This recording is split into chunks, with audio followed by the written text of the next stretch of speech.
আমি আজ মুসুরির ডাল করব, তার জন্য মুসুরির ডালটাকে ভালো করে ধুয়ে নিচ্ছি আর প্রেসারে দিয়ে একটা সিটি মেরে নেব। ডালটা আমার সিদ্ধ হয়ে গেছে। এবার আলুগুলো ডুমো ডুমো করে কেটে ভেজে নিলাম। ডিম দুটো ফাটিয়ে নিলাম। এবার ডিমটা ভুজিয়া করে নেব ভালো করে।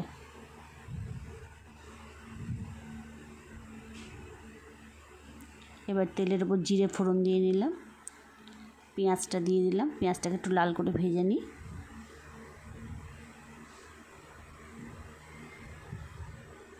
এবার আলু দিয়ে দেবো।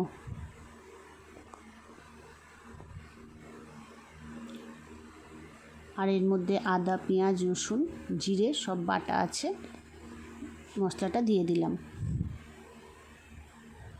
এবার স্বাদ মতন লবণ দিলাম, হলুদ দিলাম পরিমাণ মতন, জিরের গুঁড়ো দিলাম, ধনের গুঁড়ো দিলাম, আর লাস্টে দেবো একটু কাশ্মীরি মির্চ। এবার ডিম ভুজিয়াটা দিয়ে ভালো করে কষিয়ে নেব।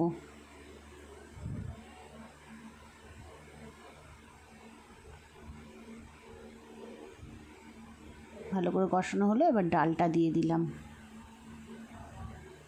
পরিমাণ মতন জল দিয়ে ডালটাকে এবার একটু ফুটিয়ে নেবো ভালো করে।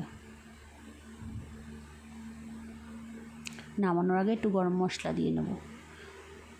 যদি ঘরে কিছু না থাকে এরকমভাবে ডাল রান্না করে খেলেও ভালো লাগে, কিচ্ছু লাগে না আর।